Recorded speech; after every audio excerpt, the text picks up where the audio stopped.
You're listening to the Quint's podcast.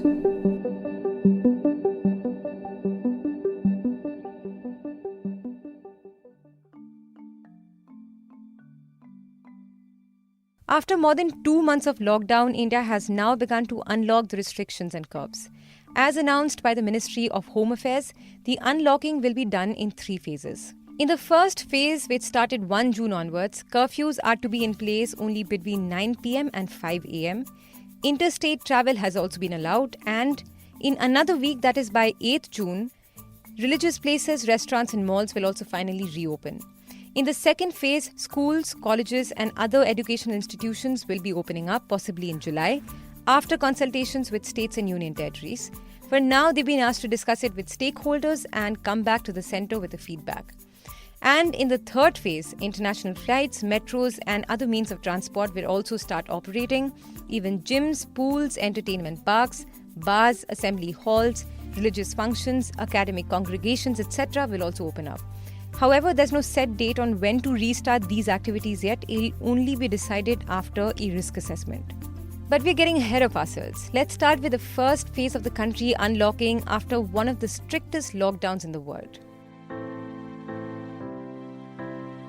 You're tuned in to The Big Story, the podcast where we dissect the headline-making news for you. And I'm your host, Shorbury. Even as we talk about what the centre has said in terms of lifting a lot of prohibitions with a focus on economy, remember different states are continuing with different prohibitions and different relaxations. If some states like Chennai are allowing non-AC restaurants to operate, other states like Telangana have no plans of reopening restaurants till 30th June. If Bihar is allowing interstate travel without passes, Delhi has sealed its borders for another week. And in this podcast, you'll be hearing from our reporters from Maharashtra, Tamil Nadu and West Bengal talk about how their states are faring. But let me also tell you that even as India is set to reopen, the number of coronavirus positive cases are ever on a rise. Recently, India has risen up to the 7th spot from the 9th one on the list of the 10 most affected countries with over 1.90 lakh cases. Delhi has over 10,000 active cases, Maharashtra over 36,000 cases, Tamil Nadu over 9,000, West Bengal and Uttar Pradesh around 3,000, and these are only some states that I'm talking about. But basically, given that different states are facing different realities, all states have been empowered to take their own decisions based on their own assessments. And if you remember, that was being allowed from the last phase of the lockdown itself. But on day 1 of the unlocking, not everything went smoothly. Take the case of cross-border travel, for instance. Different states have adopted different approaches that citizens are still figuring out. The MHA guideline reads, and I'm quoting it, quote, "There shall be no restriction on interstate and intrastate movement of persons and goods. No separate permission or e-permit will be required for such movements. However, if a state or union territory, based on reasons of public health and its assessment of the situation, proposes to regulate movement of persons, it will give wide publicity in advance regarding the restrictions to be placed on such movement and the related procedures to be followed." End quote. And now to give you an example of the kind of confusion that happened in the border districts and highways on day 1 of unlocking. After the announcement, when my colleague Prashant Chauhan tried to cross the Faridabad border in the NRC region of Delhi to come to work on 1st June, there was quite a bit of chaos on the highway. He describes heavy traffic in the borders, police barricades, and a whole lot of doubts on whether people are being allowed into Delhi or not. Lockdown के बाद मेरा first day है office का, तो आज मैं निकला हूँ। मुझे लगा था कि रोड्स वगैरह खाली होंगी, लेकिन इतना ज़्यादा ट्रैफिक है, नॉर्मल डेज़ में भी इतना नहीं होता था। 9 बजे की आज मेरी ऑफिस शिफ्ट है और अभी 11 बजे के आसपास It's my first day of work since the lockdown began, so I set out for office today. I thought the roads would be fairly empty, but it's more congested than the usual days. My shift begins at 9 am and it's 11 am right now, and I have barely crossed Faridabad. There are long queues of cars. There's so much traffic that people are taking a U-turn in the highway itself, and I feel I won't be able to reach work before 12 pm. There's a lot of confusion. Police have barricaded the area, but they're not checking for passes. Even in the Noida border, there's a lot of traffic despite the fact that lockdown has been lifted. Car रुकी हुई है और पता नहीं क्यों जाम लगा हुआ है। लॉकडाउन खुल गया है, बैरिकेड भी हटा देनी चाहिए, लेकिन अभी तक जाम ही है। And it was only around noon on 1st June that the Delhi state government announced the sealing of borders for another week. CM Kejriwal also asked Delhi citizens to send suggestions to the government on the matter of reopening the borders to UP and Haryana. And the confusion is not just about Delhi. Take the case of Madhya Pradesh, which is also continuing border restrictions, but it's not allowing interstate buses. But while Bihar and Rajasthan are allowing interstate movement without e-passes, Chhattisgarh government is allowing inter-district and interstate travel for only e-pass holders. But moving on to some other states which have released their local guidelines by now, Maharashtra, which continues to be the worst affected state, has extended the lockdown till 30th June, but it's trying to head towards normalcy with what the state government calls Mission Begin Again. The Quint's Mumbai correspondent Ankita Sinha breaks it down for us. So, Sharbari, the Maharashtra government, they've extended the lockdown till 30th of June, but they've also announced that restrictions will be eased and activities will be resumed in 3 phases. Now, the first phase starts from the 3rd of June, second from the 5th of June, and the third will come into effect from the 8th of June. So the government is calling this Mission Begin Again. So here's what will be allowed to open from the 3rd of June. Now individual physical exercises like cycling, jogging, running, walking, these will be permitted in public open spaces. This includes like beaches, then public and private playgrounds and or grounds belonging to societies, gardens, but of course they'll have to follow conditions. No activities will be allowed in the indoor portions of indoor stadiums, and this will be permitted between 5 a.m. to 7 p.m. in the evening, and none of this can be a group activity. That's one thing they've mentioned. Apart from that, in this phase they're also allowing self-employed people like plumbers, electricians, then technicians, pest control people, all of them will be allowed to continue with their trade. Garages to mend vehicles and workshops with prior appointments will be allowed to, of course, tend to clients. And also, all government offices will function at 15% strength or minimum 15 employees, whichever is more. Now, on the phase 2, that's beginning from the 5th of June. So all markets and market areas and shops, which except for these malls and market complexes, are allowed to open. They're allowed to function on an odd and even basis, apart from, of course, the first few which have already opened in the first phase.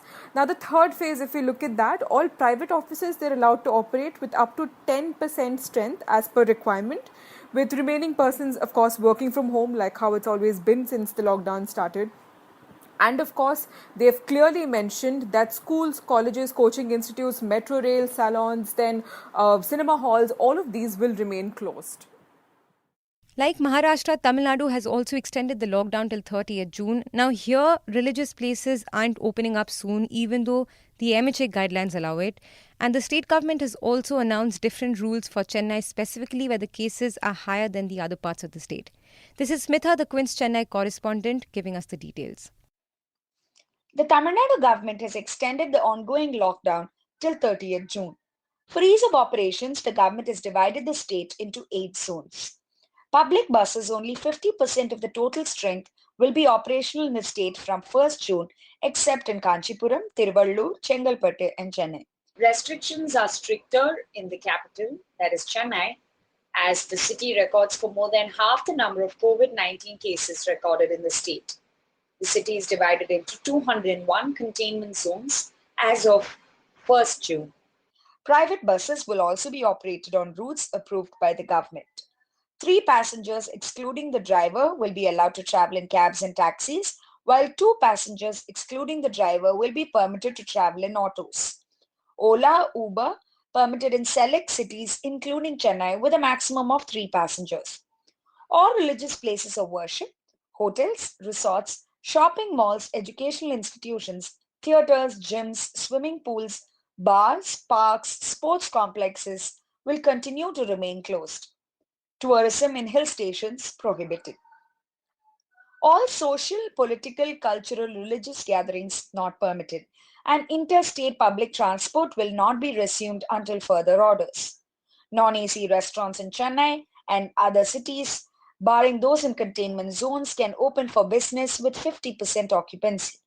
Private firms can function with 50% workforce, but work from home is encouraged. Metro and the local train service will not be running as of now. And e-pass and quarantine norms for those traveling between zones and between the states will continue. Now, West Bengal had divided the containment zones into A, B, and C, depending on which ones are the severely affected places within the containment zone and which weren't. And except for Zone A of the containment zone, which is the most affected area of the containment zone, West Bengal government has allowed most of the activities to be resumed, even shoots, for instance, except for reality shows. This is Ishadrita, the Quint's Kolkata correspondent, talking about the guidelines. So, according to the new guidelines for lockdown 5.0 that has been issued by the West Bengal government, which was in fact issued a couple of days before the central government came out with its circular, um, the lockdown is set to continue only in the affected zone till the 15th of June. Otherwise, there has been relaxations extended to all other zones. Now, what is the affected zone? It is a part of the containment zone. The containment zones in West Bengal have been divided by the state government into three parts: A, B, and C. A is the affected zone, B is the buffer zone, and C is the clean zone. So now what the government is saying is that apart from zone A, which is the affected zone, there will be relaxations to the lockdown in every other sphere. Now, what are these relaxations? Starting from the 1st of June, tea gardens, jute mills, small, medium, and large industries will operate with 100% capacity. Apart from that, construction activities have also been told to start from the 1st of June with 100% worker capacity. Apart from this, inter-district private buses, that is intrastate buses with passengers not more than the actual capacity of the bus, are allowed to ply. And it has also been said that all passengers have to mandatorily wear masks and gloves. Apart from this, from 1st of June, places of worship has also been opened, and it is said that not more than 10 people are allowed at these places of worship at a time. Apart from this, from the 8th of June, outdoor and indoor shooting for TV and cinema, as well as OTT platforms, except reality shows, with not more than 35 people per unit, will be allowed. In terms of offices, the government has said that government offices will function with 70% strength, but on a rotational basis.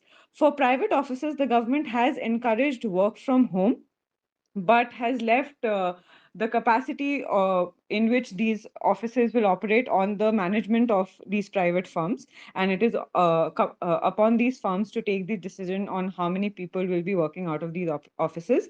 Finally, shopping malls, hotels, and restaurants will also be open from the 8th of June. So, as of now, major relaxations accorded all across West Bengal except in certain parts of containment zones. We also have details from Uttar Pradesh and Telangana. Uttar Pradesh is reopening government offices with 100% staff who will be called in 3 shifts. They've also banned entry on people from Delhi's hotspots into border areas like Ghaziabad and Noida. But now, unlike most of these states that I've mentioned, Telangana is continuing with a lot of restrictions. Shopping malls and restaurants are not reopening in the state anytime soon. Most states and union territories are likely to release their guidelines soon, and trust the Quint to bring you all the updates. If you like listening to this episode, please subscribe to the Big Story playlist for episodic updates. We're live on Apple, Google Podcast, Spotify, JioSaavn, and most of the other popular podcast streaming platforms. For other podcasts, please log on to the Quint website and check out the podcast section. For any feedback, shoot an email to podcasts@thequint.com.